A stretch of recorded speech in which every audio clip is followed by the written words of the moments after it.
projeto de reforma administrativa proposto pela prefeita Juliana Paban acaba de ser aprovado aqui na Câmara de Vereadores em uma sessão extraordinária convocada pela prefeita. O projeto foi aprovado em meio a discussões entre vereadores e população. Confira como foi a votação. E novamente, os 6 vereadores que foram contra ao aumento do IPTU foram contra a reforma administrativa. Tivemos uma série de reuniões sobre uma promessa de enxugamento da máquina pública e da diminuição de despesas com cargos comissionados. Nós acreditamos nisso. Estivemos durante todo esse período aguardando a tão esperada medida, que em vez de economizar R$1 milhão, o gasto aumenta em 2 milhões. Após a eleição, a prefeita municipal anunciou uma reforma administrativa. Ela falou com muito entusiasmo: nós vamos economizar. Nós vamos reduzir a máquina pública em R$1.059.000. E eu pensei que ela iria respeitar o legislativo e apresentar isso até através de um projeto de lei que nós pudéssemos discutir até mesmo em sessão extraordinária. E ela protocolou através de medida provisória. Ela atuando na caneta. Essa reforma administrativa, ela leva o nosso índice a 49,9. Um município que já sabe que está endividado não pode contratar mais cargos comissionados. Isso é uma lógica, qualquer empresa faria isso. E nós estamos falando de cargos comissionados. Eu não votei na prefeita e não tenho nada contra. Agora, quem votou, ela falou que teria uma redução de gastos. O quanto essa reforma administrativa ela é mentirosa.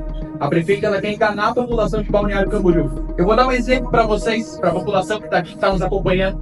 O FURBS, ele deixou de atuar como uma secretaria, o cargo principal, para economizar o salário do gestor do FURBS. O FURBS, nessa reforma que foi enviada na Câmara de Vereadores, virou um departamento com a criação de 2 cargos, com o mesmo salário do gestor. Que economia que a gente está vendo? Economia mentirosa? Ela está querendo enganar quem? Enganar o servidor, enganar a população de Balneário Camboriú, enganar o seu eleitor. Isso é estelionato eleitoral que essa prefeita vai fazer com essa reforma. Já quero me posicionar aqui, o meu voto vai ser eu, como vereador independente, e assim conversei com os demais vereadores da oposição, resolvemos auxiliar a atual gestão, apresentando uma emenda supressiva para retirar alguns cargos, para que a gente possa ter um ajuste, que ela possa voltar àquela margem de R$1 milhão de economia. Então nós apresentamos a supressão do gabinete do vice-prefeito, que é um cargo de expectativa, que não precisa de assessores, com impacto de R$150 mil por ano. Nós apresentamos diversas supressões de assessores executivos, com função alguma dentro de departamentos. Nós apresentamos uma supressão de um representante no escritório de Brasília. Nós não sabemos o que esse cara pretende fazer em Brasília, ou se ele vai trabalhar em Balneário Camboriú. Espero que, se passar o projeto, que ele não vá para Brasília, porque os custos lá são muito altos. Então nós tivemos a coragem de colocar o dedo na ferida. Nós queremos a responsabilidade fiscal nesse município.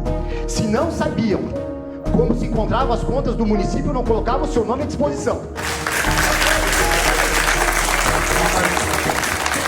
Emendas como essa numa reforma administrativa que quer enxugar e deixar a máquina pública mais eficiente fazem total sentido. Eu espero que o governo faça a revisão mais criteriosa da reforma, trazendo essas emendas para o debate e, da mesma forma, trazendo a tão esperada economia quando se tem mais gasto.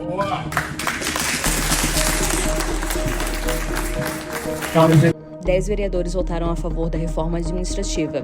2 resolveram se abster do voto. As emendas não foram aprovadas e causaram rivalidade entre os vereadores. Quero até deixar aqui uma pergunta para o vereador Micaloso também. Por que o senhor não fez essas alterações quando o senhor foi vereador, né, da antiga gestão também? Porque eu não era vereador e quando eu for vereador, é uma coisa bem interessante, senhor presidente.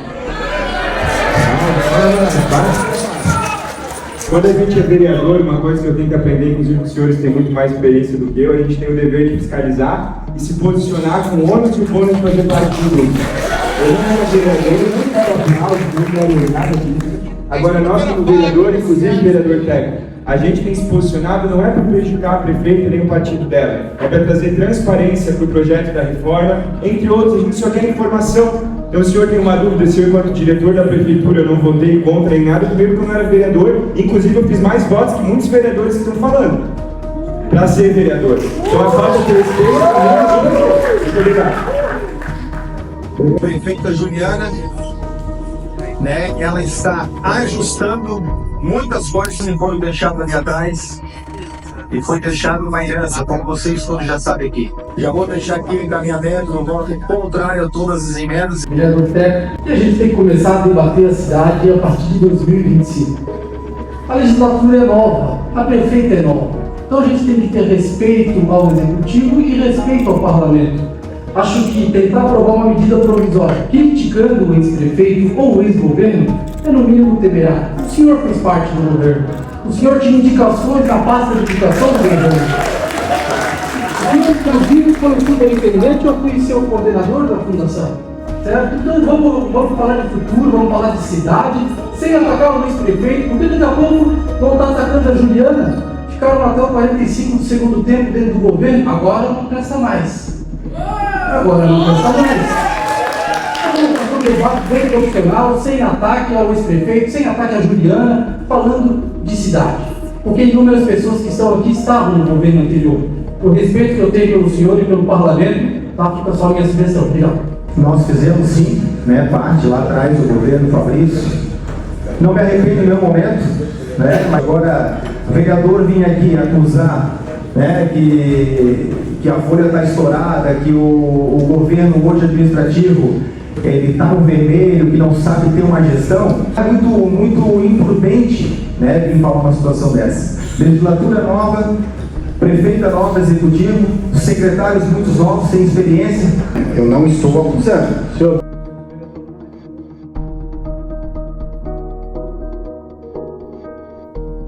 A vereadora Juliana acertou quando colocou o vereador Teco como líder do governo. Primeiro de tudo, vai passar o governo não em cima do muro, vai estar defendendo. Segundo ponto, o vereador aqui tem uma, se me permite, o vereador Guilherme Cardoso, tem uma propositura que na qual, no meu ponto de vista, não há necessidade de apresentar uma emenda, porque nós temos o que? A controladoria do município, no qual que diz, você não pode ocupar um cargo de secretário de planejamento se você não tem conhecimento técnico. O que nós precisamos nesse momento é deixar as bandeiras partidárias e deixar sim a prefeita trabalhar. E depois nós vamos cobrar. Depois não tenha dúvida sim que nós vamos ser cobrados. A reforma serve para isso ou para aquilo. Não é o vereador que foi eleito para determinar. Voto favorável ao projeto e vou votar contrário às emendas. E uma reforma administrativa, ela não pode estar atrelada somente à economia em valores. Quando nós olhamos os números, pura e simplesmente, a gente observa que houve um acréscimo em relação ao impacto financeiro. A gente observa que a prefeita, ela sinaliza valorizando o servidor público. Já antecipo o meu voto favorável à reforma administrativa. Como bem pontuou o vereador Zanata, eu não fiz emendas. Eu entendo que reforma administrativa é da prefeita, do governo eleito. Ela sabe o que é o melhor para este momento da cidade. Não propus emendas, já que manifesto contrário a todas as emendas aqui que são protocoladas e manifesto meu voto favorável à reforma. A reforma administrativa, no meu entendimento, ela vem do executivo. Os vereadores aqui nessa casa têm que entender que a prefeita, como já foi dito, ela vem com uma proposta de governo, ela vem com uma ideia de governo e nós temos que respeitar a análise e esperar o que vai ocorrer. Na minha análise do projeto, embora digam que vai ter um aumento na despesa, ela está favorecendo e valorizando muito o servidor público efetivo. O meu voto será favorável e contrário a todas as emendas. E esse foi o resultado final da aprovação da reforma administrativa em Balneário Camboriú.